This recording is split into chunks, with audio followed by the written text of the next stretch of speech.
नमस्ते and welcome back to accounts advice. मैं हूं आपकी दोस्त दिया और यहाँ पे हम सीख रहे हैं टीडीएस का पूरा कोर्स, जिसमें आज का पार्ट 2 है। सो बेसिकली हमने पार्ट 1 बना दिया है, जिसमें हमने पूरी डिटेल में एक्सप्लेन किया हुआ है कि टीडीएस होता क्या है, प्रोसेस कैसे रहती है और टीडीएस के लिए क्या इंपॉर्टेंट है, ड्यू डेट्स एंड पेनल्टीज, हर चीज़ हमने एक्सप्लेन की हुई है। सो अगर आपने हमारा पार्ट 1 नहीं देखा है तो ज़रूर देखिएगा, आपको लिंक डिस्क्रिप्शन और ऊपर आई बटन से मिल जाएगी। सो आज के इस पार्ट में हम क्या देखेंगे वो हम देखते हैं। तो जैसे कि आप एज एन अकाउंटेंट काम करेंगे तो आपके पास बहुत सारे बिल्स आएंगे, राइट, जिसमें से आपको टीडीएस डिडक्ट करके फिर पेमेंट करना पड़ेगा वेंडर्स को, राइट। तो उसकी जो टैली में एंट्री कैसे होगी, ऑटोमेटिक टीडीएस कैसे कैलकुलेट होगा और पेमेंट कैसे करेंगे, पेमेंट की बेसिकली एंट्री करेंगे। और साथ ही गवर्नमेंट को अगर आपको पे करना होगा, राइट, तो टैली में भी आपको इसकी एंट्री करनी पड़ेगी, चालान भी जनरेट करने पड़ेंगे। सो हर एक चीज आप हमारे ये वीडियो से सीखेंगे। सो आइए शुरू करते हैं हमारा आज का वीडियो। अगर आपने मुझे सोशल मीडिया पे फॉलो नहीं किया है तो जरूर कीजिएगा, कॉमन नेम से, दैट इज टू दिया पटेल। आइए देखते हैं। सो टीडीएस की एंट्रीज करने के लिए हम लोगों को यहाँ पे क्या करना होगा, F11 में जाके कुछ टीडीएस के रिलेटेड एंट्रीज करनी पड़ेगी। इसके लिए हम गेटवे ऑफ टैली से ही F11 प्रेस करेंगे और यहाँ पे एक ऑप्शन है टैक्सेशन में, that is enable tax deducted at source, that is TDS. No होगा तो आपको पहले यस करना है और यहाँ पे क्या देना है, टैन रजिस्ट्रेशन नंबर, जो हमने ये टैन के रिलेटेड देखा है हमारे पार्ट 1 में, वही नंबर जो है वो आपको यहाँ पे देना है। इसके बाद में same tax deduction and collection account number, ये आपको यहाँ पे देना है। इसके बाद में आपको सिलेक्ट करना है डिडक्टर टाइप, मतलब कि आपकी कंपनी इंडिविजुअल है, एचयूएफ है या फिर कंपनी है, वो आपको यहाँ पे सिलेक्ट करना है। इसके बाद में आपका जो डिडक्टर ब्रांच या डिवीजन होगा वो आपको यहाँ पे देना है और यहाँ पे set alter details of person responsible, मतलब कि आपकी कंपनी में कौन रिस्पॉन्सिबल पर्सन होगा उसकी डिटेल्स आपको यहाँ पे देनी है। तो नो होगा उसको हम यस करेंगे और यहाँ पे उनकी डिटेल्स देंगे। सो बेसिकली उनका नेम आएगा, सन डॉटर ऑफ कौन है वो आएगा, उनका डेजिग्नेशन आएगा, उनका पैन नंबर आएगा और उनका जो एड्रेस है वो आपको यहाँ पे देना है। उनका आधार कार्ड आप रिफर कर सकते हो और कंपनी के ओनर का डिटेल्स आप यहाँ पे दे सकते हो, दैट इज गुड रहेगा, बिकॉज ये डिटेल्स जो है वो रिटर्न या चलन या जो आप फॉर्म्स फिल करोगे टीडीएस के रिलेटेड, उसमें ये पूरी डिटेल्स जो है वो यूज होने वाली है। उस हिसाब से आपको यहाँ पे डिटेल्स देनी है। बेसिकली उनका पूरा address, state, pin code and everything आ गया और उनका बेसिक डिटेल्स आप ऐसे कंसिडर कर सकते हो, and mobile number, STD code और जो होगा वो आपको यहाँ पे देना है और ये डिटेल्स डाल के फिर आपको कंट्रोल ए से एक्सेप्ट करना है। इसके बाद में है ignore IT exemption limit for TDS deductions. अगर आपको इग्नोर करना है आईटी एग्जेम्पशन लिमिट को तो फिर आपको यहाँ पे यस करना है, अदरवाइज फिर नो ही रखने देना है। तो मोस्ट ऑफ द केसेस में यस ही आएगा। इसके बाद में है active TDS for stock item. अगर स्टॉक आइटम पे ऐसा कुछ आपका केस है, टीडीएस करने वाला है, तो फिर आपको यस करना है, अदरवाइज नो ही रखने देना है और कंट्रोल ए से एक्सेप्ट करना है और यहाँ पे भी कंट्रोल ए से एक्सेप्ट करना है। तो आपके रेफरेंस के लिए मैंने एक इनवॉइस बनाया हुआ है। बेसिकली आप ऐसे कंसिडर कर सकते हो कि वेंडर से हमें ये इनवॉइस मिला हुआ है जो रेंट एक्सपेंसेस का है, हम लोगों को उनको टीडीएस डिडक्ट करके पेमेंट करना है। पूरी प्रोसेस किस तरीके से करेंगे वो हम लोग देखेंगे, ताकि आपको बहुत आसान तरीके से टीडीएस के रिलेटेड समझ में आ जाए। हमारा वेंडर कौन है, अकाउंटिंग सॉल्यूशंस फॉर यू, और रेंट एक्सपेंसेस का हमारा इनवॉइस है और अमाउंट कितनी है, 3 लाख रुपए। ठीक है, अभी हम लोग 1 बाय 1 करके लेजर्स क्रिएट करेंगे एंड देन फिर पेमेंट करेंगे, इंक्लूडिंग टीडीएस का पेमेंट भी। अभी हम लोग एक रेंट एक्सपेंसेस का लेजर बनाएंगे क्योंकि हमें रेंट पे करना है, राइट। आपको क्रिएट में जाना है, मैंने ऑलरेडी बनाया है इसीलिए मैं अल्टर में जाके आपको रेंट एक्सपेंसेस जो मैंने बनाया है वो आपको बताती हूँ। ये हमारा लेजर है रेंट एक्सपेंसेस, और रेंट एक्सपेंसेस किस में आता है, अंडर ग्रुप उसका क्या रहता है, इनडायरेक्ट एक्सपेंसेस।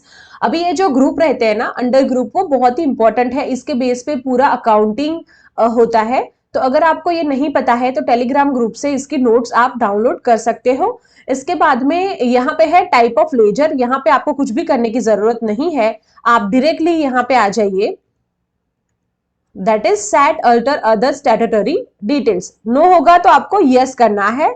यस करने के बाद यहाँ पे पूछेगा is TDS applicable, yes applicable आपको करना है। यहाँ पे ऑप्शन है देखो, नॉट एप्लीकेबल एंड एप्लीकेबल, तो हमारा है applicable. And nature of payment कौन सा है वो आपको यहाँ पे देना है। जैसे हमने सबसे पहले बनाया हुआ है रेंट ऑफ लैंड, बिल्डिंग और फर्नीचर।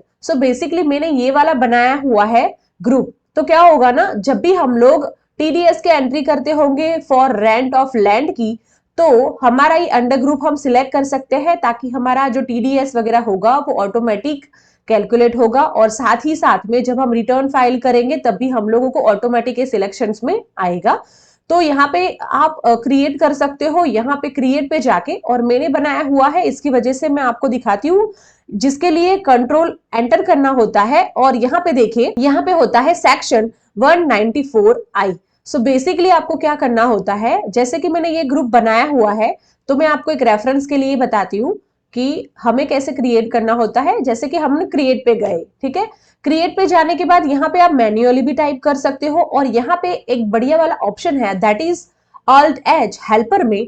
यहाँ पे देखिए, nature of payment, sections and जो कोड रहते हैं वो यहाँ पे आपको शो करेंगे। तो सिंपली यहाँ से आपको सिलेक्ट करना होगा, आपको जो भी क्रिएट करना है वो। जैसे ऐसा भी हो सकता है कि आप प्रोफेशनल सर्विस का कोई पेमेंट करने वाले हो टीडीएस डिडक्ट करके, राइट। तो फिर आपको यहाँ पे सर्च करना होगा, जैसे कि आप यहाँ पे देखिए, fees for professional services 194J, और इसका कोड भी यहाँ पे आपको मिलेगा। तो सिंपली यहाँ पे आपको एंटर करना है। तो आप देखिए, यहाँ पे आपको कुछ भी करने की जरूरत नहीं पड़ेगी, ऑटोमेटिक ये सेक्शंस भी आ जाएंगे। और सेक्शन बहुत ही इंपॉर्टेंट होते हैं, जब भी हम लोग कोई पेमेंट्स रिटर्न फाइल करते हैं तो ये सेक्शन भी शो करते हैं, और इंटरव्यूज में भी हमें बहुत टाइम पे ये सेक्शन भी पूछे जाते हैं। तो जब भी आप कोई ऐसा अकाउंटिंग करते हो या फिर कुछ जैसे एंट्रीज करते हो ना, तो हर चीज का थोड़ा ध्यान रखना चाहिए। इसके बाद में यहाँ पे आपको कुछ भी करना नहीं, रेमिटेंस कोड जो रहता है वो मैंडेटरी नहीं है। रेमिटेंस कोड अगर आपके पास है वो पर्टिकुलर सेक्शन का, तो आप यहाँ पे दे सकते हो। इसके बाद में यहाँ पे बहुत इंपॉर्टेंट जो डिटेल्स देनी होती है, rate for individual HUF with PAN. अगर इंडिविजुअल एचयूएफ है तो उनका विथ पेन होगा, तो फिर कितना डिडक्ट करना होगा टीडीएस। एंड अगर डिडक्ट टाइप अदर होगा, जैसे कंपनी या फिर अदर, तो फिर उनका और उनके पास पेन होगा तो कितना डिडक्शन होगा वो आपको देना होगा। अभी आप बोलोगे ये कैसे पता चलेगा, तो हमने पार्ट 1 में देखा था। इसके लिए आपको चार्ट देखना पड़ेगा। सो ये चार्ट अवेलेबल रहेगा डिस्क्रिप्शन में भी, आप देख सकते हो, और गूगल में भी सर्च कर सकते हो, तो बहुत आसानी से आपको ये मिल जाएगा। सो अभी हम ऐसे कंसिडर करते हैं कि हम क्या पे कर रहे हैं, प्रोफेशनल सर्विसेज का, राइट। सो हम लोग यहाँ पे प्रोफेशनल सर्विस करते हैं। यहाँ पे क्या है सेक्शन उसका 194J, fees paid for any other professional services और टेक्निकल सर्विसेज। उसकी तो यहाँ पे उनका थ्रेशोल्ड लिमिट अगर 30,000 या उससे ज्यादा होगा तो फिर उनका कितना टीडीएस डिडक्ट होगा, 10%, ठीक है। तो सिंपल यहाँ पे हम लोगों को 10% देना होगा, तो दोनों में ही हम 10% कर देंगे। यहाँ पे एक चीज होती है कि अगर जो हमने ये लेजर हम क्रिएट कर रहे हैं, जैसे कि हम लोग लैंडलॉर्ड का भी एक लेजर क्रिएट करेंगे, राइट। तो अगर हमने लैंडलॉर्ड का पैन नंबर नहीं दिया तो 10% की जगह पे 20% टीडीएस डिडक्ट हो जाएगा। तो आपको मेक श्योर करना है कि पैन नंबर उनका देना ही देना है, वो हम आगे देखेंगे। सो हमने यहाँ पे 10% कर लिया। इसके बाद में है थ्रेशोल्ड एग्जेम्पशन लिमिट। यहाँ पे आप सेट कर सकते हो लिमिट को, जैसे कि मैंने यहाँ पे 1 लाख दे दिया, ठीक है। मतलब कि इसका क्या रहता है कि 1 लाख तक का बिल होगा, ठीक है, चाहे एक बिल हो, 2 बिल हो या फिर 3 बिल हो, बेसिकली 1 लाख तक का हमारा टोटल बिलिंग होगा। तो फिर यहां तक टीडीएस नहीं डिडक्ट होगा। 1 लाख से ज्यादा होगा तो फिर इस पे टीडीएस डिडक्ट होगा। तो यहाँ पे आप थ्रेशोल्ड लिमिट भी सेट कर सकते हो बेसिकली, बट यहाँ पे हम कुछ भी नहीं करेंगे और कंट्रोल ए से एक्सेप्ट कर लेंगे। बट यहाँ पे हम रेंट ऑफ लैंड बिल्डिंग की बात कर रहे हैं, राइट। तो यहाँ पे जैसे आपको डायरेक्टली सिलेक्ट करना है, और उसका भी individual and other deductive type कितना होगा, 10% से। और यहाँ पे थ्रेशोल्ड लिमिट हम कुछ नहीं करेंगे और उसको कंट्रोल ए से एक्सेप्ट करेंगे। सो बेसिकली आपको प्रॉपर चेक करना है इसकी लिमिट कितनी है और परसेंटेज कितने डिडक्ट होंगे। ये 1 टाइम अपने को करना रहता है, बार बार हम ये करेंगे नहीं। जब भी हम एंट्री करेंगे तो ऑटोमेटिक पूरा टीडीएस का कैलकुलेशन होना चाहिए। सो ये मेक श्योर करना है, कंट्रोल ए से एक्सेप्ट करेंगे, यहाँ पे कंट्रोल ए से एक्सेप्ट करेंगे, ठीक है। बाकी यहाँ पे हमें कुछ भी करना नहीं है। रेंट एक्सपेंसेस का लेजर हमारा क्रिएट हो चुका है, कंट्रोल ए से एक्सेप्ट करेंगे। हमारा रेंट एक्सपेंसेस हमने बना दिया है। अभी हम क्या बनाएंगे, हमारा जो वेंडर है उसका लेजर क्रिएट करेंगे। तो अकाउंटिंग सॉल्यूशंस फॉर यू के नाम से है, हमें उनको पे करना है, राइट। तो उनका हमें बनाना पड़ेगा, जो वैसे मैंने ऑलरेडी बनाया हुआ है अकाउंटिंग सॉल्यूशंस फॉर यू के नाम से। हम लोग देख लेते हैं। तो यहाँ पे आप देखिए, अकाउंटिंग सॉल्यूशंस फॉर यू क्या है, वो हमारा क्रेडिटर है, हमें उनको पे करना है, ठीक है। इसके बाद में क्या है, यहाँ पे maintain balance bill by bill जो है वो आपको यस करना है। जितने भी अकाउंटिंग सॉल्यूशंस फॉर यूज से हमें बिल आएंगे वो हम लोग बिल वाइज मेंटेन करेंगे, तो ये बहुत इंपॉर्टेंट है। और अगर आपका ये maintain balance bill by bill का जो ऑप्शन है वो नहीं आता है तो F12 में जाना है और यहाँ पे ऑप्शन है maintain balance bill by bill. No होगा तो आपको सिंपली यस करना है, कंट्रोल ए से एक्सेप्ट कर देना, तो ये जो ऑप्शन है वो आपको दिख जाएगा। बाद में है डिफॉल्ट क्रेडिट पीरियड, ये बहुत ही इंपॉर्टेंट रहता है, ये पूरी डिटेल्स आपको प्रॉपर देनी है। इसका मतलब ऐसा रहता है कि वेंडर के साथ में आपका एग्रीमेंट किस हिसाब से है, मतलब आप कब पेमेंट करोगे, इमीडिएट करोगे, 30 डेज, 40 डेज, 60 डेज या 19 डेज, इसके हिसाब से आपको यहाँ पे लिखना है। इसके बाद में है check for credit days during voucher entry, यहाँ पे आपको यस करना है। जब आप एंट्री करेंगे तो आपको ये क्रेडिट डेज जो है वो दिखेंगे, ये चीज आपको करनी है। इसके बाद में statutory details, is TDS deductible, yes करेंगे हम लोग, यस करने वाले हैं हम ये पार्टी से। इसके बाद में डिडक्टिव टाइप आपको यहाँ पे सिलेक्ट करना है कि ये जो आप पार्टी बना रहे हो, क्रिएट कर रहे हो, उसका डिडक्टिव टाइप कौन सा वाला है। तो यहाँ पे बहुत सारे ऑप्शंस रहेंगे, company non resident, company resident, individual होगा, तो वो यहाँ से आपको सिलेक्ट करना है। इसके बाद में है deduct TDS in same voucher, yes, क्योंकि हम जब भी ये पार्टी की एंट्री करेंगे तो सेम वाउचर में उनका टीडीएस डिडक्ट करेंगे, अलग से उसकी एंट्री नहीं करेंगे, तो हमें यहाँ पे यस करना है। और अगर आपको ये ऑप्शंस नहीं दिख रहे हैं तो F12 में जाके यहाँ पे टीडीएस डिटेल्स जो है दोनों ही ऑप्शन को यस कर देना है और कंट्रोल ए से एक्सेप्ट करना है, ठीक है। इसके बाद में है use advance TDS entry, no होगा तो आपको यहाँ पे यस करना है। सबसे पहला है एडवांस टीडीएस एंट्रीज, सबसे पहला है इग्नोर सरचार्ज एग्जेम्पशन लिमिट। अगर सरचार्ज एग्जेम्पशन लिमिट को हमें इग्नोर करना है तो सिंपली यहाँ पे हमें क्या करना है, यस करना है। इसके बाद में क्या है, ignore income tax exemption limit, तो इनकम टैक्स की एग्जेम्पशन लिमिट होती है उसको इग्नोर करना चाहते हो और आप चाहते हो कि हमारा जो टीडीएस है वो फर्स्ट एंट्री से ही डिडक्ट हो जाए और कैलकुलेट हो जाए, तो फिर यहाँ पे क्या करना है, नॉट एप्लीकेबल, ठीक है। तो क्या होगा, जब भी हम पहली एंट्री करेंगे तब से ही हमारा जो टीडीएस होगा वो डिडक्ट होगा और कैलकुलेट भी होगा, तो यहाँ पे हम नॉट एप्लीकेबल कर देंगे। इसके बाद में है सेट अल्टर जीरो या फिर लोअर डिडक्शंस। बहुत सारे लोगों को ये पता नहीं होता है, फॉर नॉलेज के लिए भी हमें पता होना चाहिए। हमारे केस में नो है पर हम यस करके देखते हैं क्या आता है, ठीक है।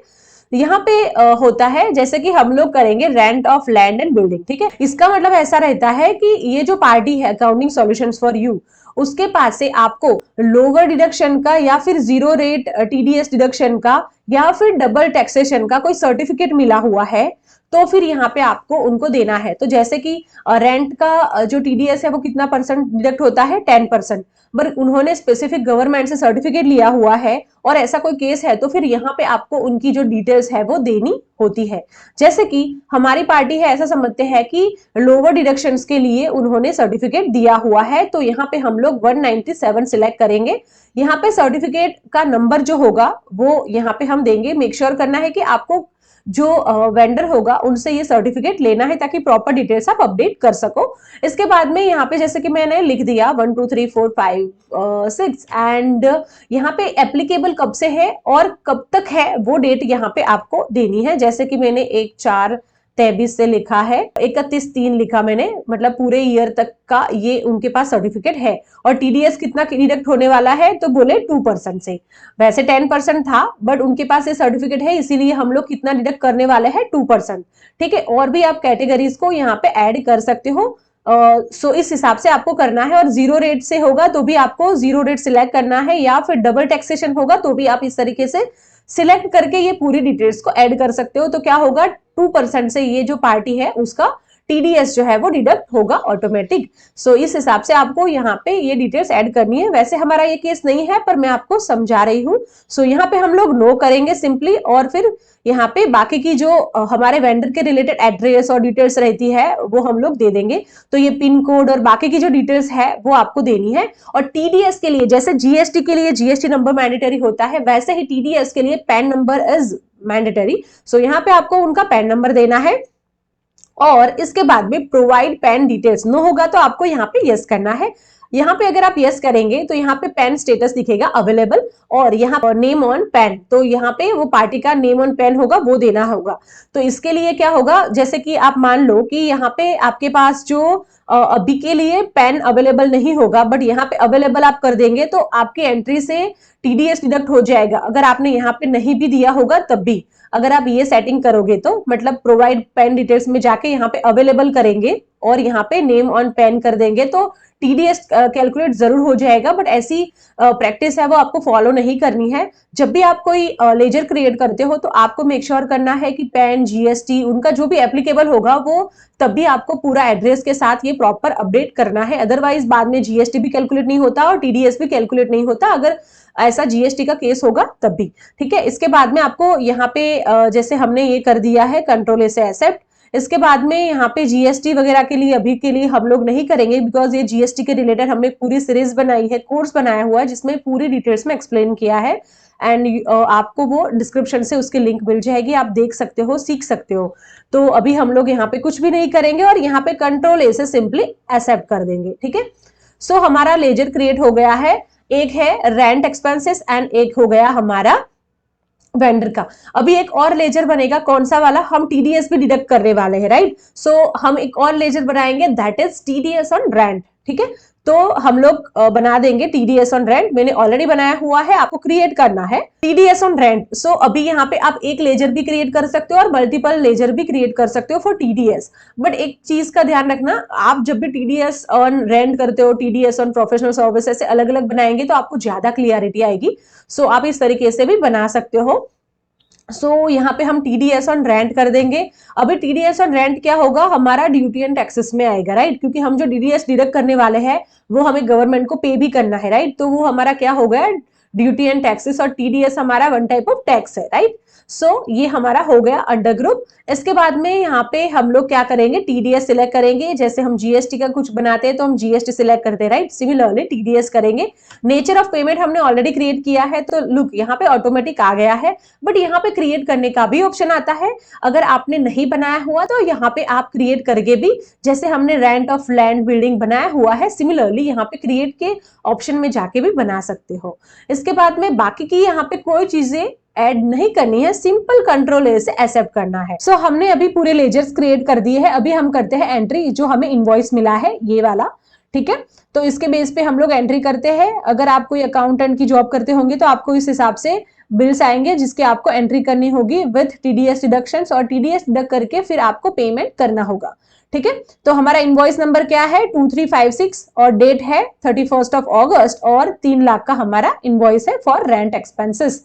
ठीक है, अभी हम लोग उसकी एंट्री करते हैं, तो जिसके लिए हम लोग गेटवे ऑफ टैली से कहां पे जाएंगे, वाउचर्स में, और जर्नल में उसकी एंट्री करेंगे। यहाँ पे आपको क्या करना है, इनवॉइस नंबर देना है 2356, डेट कौन सी थी, 31 अगस्त, 31 अगस्त कर देंगे 2356, एंड यहाँ पे हम लोग करेंगे 2356 और डेट हम दे देंगे। अभी एज पर अवर रूल्स क्या होगा, डीआर क्या होगा, रेंट एक्सपेंसेस, राइट, और अमाउंट कितनी थी अपनी, 3 लाख रुपीस का हमें पेमेंट करना है। सीआर क्या होगा, किसको पे करना है, अकाउंटिंग सॉल्यूशंस फॉर यू को। तो यहाँ पे देखिए, हमने जब अकाउंटिंग सॉल्यूशंस फॉर यू का क्रिएट किया था लेजर, तब हमने टीडीएस एप्लीकेबल किया था कितने परसेंट से, 10% से, राइट, बिकॉज रेंट एक्सपेंसेस के लिए 10% टीडीएस डिडक्ट होता है। तो यहाँ पे देखिए, जैसे ही हमने ये सिलेक्ट किया, ऑटोमेटिक टीडीएस डिडक्ट होके ये अमाउंट यहाँ पे रिफ्लेक्ट हो रही है, राइट। तो ये जो पार्टी है उसको हमें टीडीएस डिडक्ट करके कितना पेमेंट करना है, 2,70,000 रुपीज।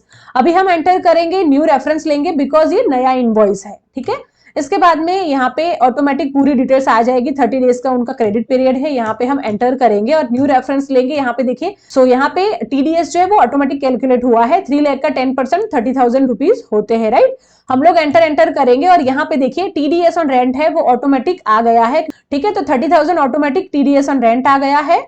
सो बेसिकली इस हिसाब से आपको एंट्री करनी है। सो इस तरीके से आपको पूरा कैलकुलेशंस दिखेगा अगर आप प्रॉपर सेटिंग करेंगे तभी। अगर आपका यहाँ पे कैलकुलेशंस करेक्ट नहीं आ रहा है या फिर ऑटोमेटिक नहीं आ रहा है, तो फिर आपने सेटिंग्स में या फिर लेजर्स क्रिएट करते टाइम कुछ तो गलती की होगी, या फिर परसेंटेज में, प्रॉपर नहीं दिया होगा, इसकी वजह से यहाँ पे कैलकुलेशंस में गलती होगी। तो आपको मेक श्योर करना है हमारे वीडियो से प्रॉपर एक बार चेक करके फिर ही आप सेटिंग्स कीजिए। ये वन टाइम करना होगा, ये हर बार करने की जरूरत नहीं पड़ेगी। और नरेशन डाल के फिर आपको यहाँ पे ये एंट्री को सेव कर देना है, कंट्रोल ए से एक्सेप्ट करेंगे, ठीक है। तो अभी हमने कर दिया है बिल बुक। अभी हम क्या करेंगे, अभी हमें अकाउंटिंग सॉल्यूशंस फॉर यू को पेमेंट भी करना पड़ेगा, राइट। तो हम अभी उनको पेमेंट करेंगे। तो हम जाएंगे F5 में और यहाँ पे हम लोग पेमेंट करेंगे 1 सितंबर को। और हमारी बैंक सिलेक्ट कर देंगे, कौन सी बैंक से आपको पेमेंट करना है वो आपको सिलेक्ट करना है, किसको पेमेंट करना है और कितना पेमेंट करना है, ठीक है। करंट बैलेंस भी आपको दिखेगा कि ये वेंडर को आपको कितना पेमेंट करना है। तो सिंपली यहाँ पे 2,70,000 कर दीजिए। और अगेंस्ट रेफरेंस देखिए, मेंटेन बिल बाय बिल जो है वो यहाँ पे आपको प्रॉपर ऐड किए होंगे। तो पेंडिंग बिल्स जो है वो यहाँ पे आपको लिस्ट दिख जाएगा। सिंपली यहाँ पे आपको सिलेक्ट ही करना होगा, कुछ भी करने की जरूरत नहीं होगी, बहुत आसान है। बट जब भी आप फर्स्ट टाइम कोई भी इनवॉइस क्रिएट कर रहे हो या फिर नया आप कोई काम कर रहे हो तो it will take some time, ठीक है। और फिर बाद में ये हर बार करने की जरूरत नहीं होगी, सिंपल हो जाएगा आपके लिए बहुत ही आसान तरीके से। फिर उसको हम लोग यहाँ पे अगर आपको कोई भी चेक या फिर NEFT कर रहे हो तो उसकी डिटेल्स यहाँ पे आपको देनी है। और फिर ये एंट्री को हमें सेव करना है। सो चेक नंबर से दे रहे हो तो फिर आपको इंस्ट्रूमेंट नंबर में चेक नंबर देना है। एंड इंस्ट्रूमेंट डेट मतलब कि चेक नंबर पे कौन सी डेट है वो आपको देके फिर ये एंट्री को सेव कर देना है। अभी हमने क्या किया है, एंट्री की और वेंडर को पेमेंट भी कर दिया है, राइट। बट अभी भी हमारे पास और कुछ बच गया है, जो है TDS का पेमेंट। जो हमने वेंडर से 30,000 रुपीज जो डिडक्ट किए हैं वो हमें पेमेंट करना पड़ेगा गवर्नमेंट को, राइट। सो देखिए हमारी प्रोसेस हमने फर्स्ट हमारा जो पार्ट 1 था उसमें देखा हुआ है, एक बार रिवाइज कर लेते हैं। सो यहाँ पे क्या करता है कि जो टैक्स पेयर है वो डिडक्ट करेगा टैक्स फ्रॉम पेमेंट। मतलब हमने अकाउंटिंग सॉल्यूशंस फॉर यू के बिल में से TDS डिडक्ट कर दिया, राइट। इसके बाद में क्या होगा, टैक्स पेयर जो है वो डिपॉजिट करेगा same on the credit of government. तो अभी हमने जो 30,000 डिडक्ट किए हुए हैं वो हमें गवर्नमेंट को पे करने पड़ेंगे, राइट। तो अभी हमारा ये स्टेप आ चुका है। इसके बाद में क्या होगा, tax payer file return of TDS। इसके बाद हमें रिटर्न भी फाइल करना पड़ता है, राइट। ये पूरा हमने पार्ट 1 में देखा हुआ है। अगर आपने पार्ट 1 नहीं देखा है तो पहले जरूर देखिएगा। सो पेमेंट करेंगे, इसके बाद में और प्रोसेस बच जाती है जो रिटर्न फाइल करना होता है, ठीक है। और रिटर्न फाइल करने के बाद हमें गवर्नमेंट से TDS सर्टिफिकेट मिलता है और वो सर्टिफिकेट हमें किसको देना होता है, पेई को। तो वो TDS जो डिडक्ट हुआ है ना, जैसे अकाउंटिंग सॉल्यूशंस फॉर यू को हम सर्टिफिकेट देंगे 30,000 का, ताकि वो क्या कर सकते हैं, रिफंड के लिए अप्लाई कर सकते हैं जब वो लोग ITR रिटर्न फाइल कर सकते हैं। तो ये हमारा TDS का प्रोसेस फ्लो है। आई होप आप समझ गए होंगे और बहुत ही बेटर अंडरस्टैंडिंग से आप समझ रहे होंगे। सो अभी हम लोग TDS का जो पेमेंट बचा है वो करते हैं, ठीक है। सो जो TDS पेमेंट की डेट कौन सी रहती है, 7th रहती है, राइट। अभी हमने ये जो इनवॉइस का TDS कब डिडक्ट किया है, अगस्त में। तो अगस्त का हमें कब पेमेंट करना पड़ेगा TDS का, 7th सितंबर को, ठीक है। तो अपने पास इतना टाइम रहता है, हम लोगों को पूरे मंथ में जितने भी TDS डिडक्शंस किए हुए हैं वो हमें 1st to 7th पे करने होते हैं गवर्नमेंट को। और इसके बाद में क्वार्टरली रिटर्न फाइल करने होते हैं, ओके। सो अभी हम लोग क्या करते हैं, आज है जैसे कि 7 सितंबर, ठीक है। और हमें अभी पेमेंट करना है गवर्नमेंट को जो हमने जितना भी हमने TDS डिडक्ट किया है हमारे वेंडर के बिल से। तो यहाँ पे हम लोग एक बढ़िया वाला ऑप्शन जो है वो एक्सप्लोर करेंगे, that is control F auto fill, ठीक है। यहाँ पे देखिए, यहाँ पे आपको करना है टाइप ऑफ ट्रांजेक्शन। सो यहाँ पे आपको ये पेमेंट जो है ऑटो फिल वो सिलेक्ट करना है। इसके बाद में आएगा कि आपको टैक्स टाइप जो है वो TDS करना है या फिर GST करना है। तो हम क्या करेंगे, TDS करेंगे, राइट। सो इसके बाद में है पीरियड, आपको पीरियड सिलेक्ट करना है कि कौन से पीरियड का आपको TDS का पेमेंट करना है। टिल डेट कौन सी है, तो दैट इज 31st अगस्त हम मंथली पेमेंट करते हैं, राइट। इसके बाद में सेक्शन, यहाँ पे देखिए 194 जो है वो ऑटोमेटिक आएगा बिकॉज हमने rent of land and building का जो सेक्शन बनाया है नेचर ऑफ पेमेंट का, इसीलिए। और भी आपने कुछ बनाया होगा तो यहाँ पे आपको पूरा लिस्ट दिखेगा, हमें सिंपली यहाँ पे सिलेक्ट करना है। यहाँ पे rent of land and building जो हमने बनाया है वो भी आ जाएगा, और भी आपने किए होंगे तो लिस्ट पूरा आपको दिखेगा, वो आपको पूरा सिलेक्ट करना है ताकि यहाँ पे पूरा जो आपने अगर समझ लो कि प्रोफेशनल फीस का भी डिडक्शंस किया होगा या फिर कोई भी अदर जो नेचर ऑफ पेमेंट होगा उसका भी किया होगा तो पूरा लिस्ट दिखेगा, आपको सिंपली यहाँ पे सिलेक्ट करना है। अभी यहाँ पे डिडक्टिव स्टेटस मतलब कि जिसका आपने TDS डिडक्ट किया है उसका टाइप क्या है, कंपनी भी हो सकती है और नॉन कंपनी भी हो सकती है, राइट। तो हम यहाँ पे क्या रखेंगे, ऑल आइटम्स। इसके बाद में रेसिडेंशियल स्टेटस, यहाँ पे हम लोग रेसिडेंट कर देंगे और यहाँ पे पूछेगा कि आपको ये जो पेमेंट है वो कैसे करना है, कैश या फिर बैंक, तो हम करेंगे बैंक। ठीक है, तो यहाँ पे देखिए हमारा जो टीडीएस हमने जो डिडक्ट किया है ये पर्टिकुलर ड्यूरेशन में, इसका यहाँ पे पूरा डिटेल्स दिख जाएगा कि जर्नल में हमने ये इनवॉइस के अगेंस्ट में एंट्री की हुई है जो 30,000 का हमें पेमेंट करना है और यहाँ पे पूरी डिटेल्स ऑटोमेटिक यहाँ पे आएगी, तो हमें ज्यादा कुछ भी करने की जरूरत नहीं रहेगी और हम पेमेंट किस हिसाब से कर रहे हैं वो आपको यहाँ पे कर देना है और नरेशन दे देना है। तो कंट्रोल ए से हम लोग एक्सेप्ट कर लेंगे। पेज अप करके देखते हैं। अभी हम लोग देखेंगे कि चालान हमें कैसे प्रिंट करना होता है। तो यहाँ पे हम टीडीएस ऑन रेंट का ये हमने लेजर ओपन किया है और यहाँ पे हम लोग प्रिंट पे जाएंगे, Alt P प्रेस करके यहाँ पे करंट में जाएंगे और यहाँ पे F12 में जाएंगे। यहाँ पे देखिए फर्स्ट ऑप्शन है show payment mode on the top of voucher, yes करेंगे और यहाँ पे भी करेंगे प्रिंट एज अ टीडीएस चालान। ठीक है, दोनों को हम यस करके कंट्रोल ए से एक्सेप्ट करते हैं। यहाँ पे हम लोग प्रीव्यू देखते हैं। सो यहाँ पे हमारा चालान जो है वो जनरेट हो चुका है। सो इस हिसाब से आपको पूरी प्रोसेस करनी होती है। बेसिकली हमने पेमेंट कर दिया और चालान जनरेट कर दिया है। ठीक है, तो ये हमारी एंट्रीज करने की प्रोसेस रहती है। हमने यहाँ पे टैली में पेमेंट की एंट्री जो है वो क्लोज कर दी। बेसिकली हमने वेंडर से टीडीएस डिडक्ट किया और गवर्नमेंट को पे कर दिया, ऐसा हमने टैली में दिखाया। बट जो 30,000 है वो एट एक्चुअल हमें गवर्नमेंट को भी पे करना पड़ेगा, राइट। सो वो प्रोसेस ऑनलाइन कैसे रहती है वो हम हमारे नेक्स्ट वीडियो में देखेंगे। इस तरीके से हमने देखा पूरी डिटेल में टीडीएस अकाउंटिंग कैसे हमें करना है और हमारे नेक्स्ट वीडियो में भी बहुत सारी टीडीएस के रिलेटेड इन्फॉर्मेशन हम देंगे। सो हमारे वीडियो से थोड़ी भी हेल्प मिली हो तो प्लीज वीडियो को लाइक जरूर करना, शेयर करना और कमेंट बॉक्स में जाके एटलीस्ट गुड जरूर लिखना। सो मिलते हैं हमारे नेक्स्ट वीडियो में, तब तक thank you so much, happy learning.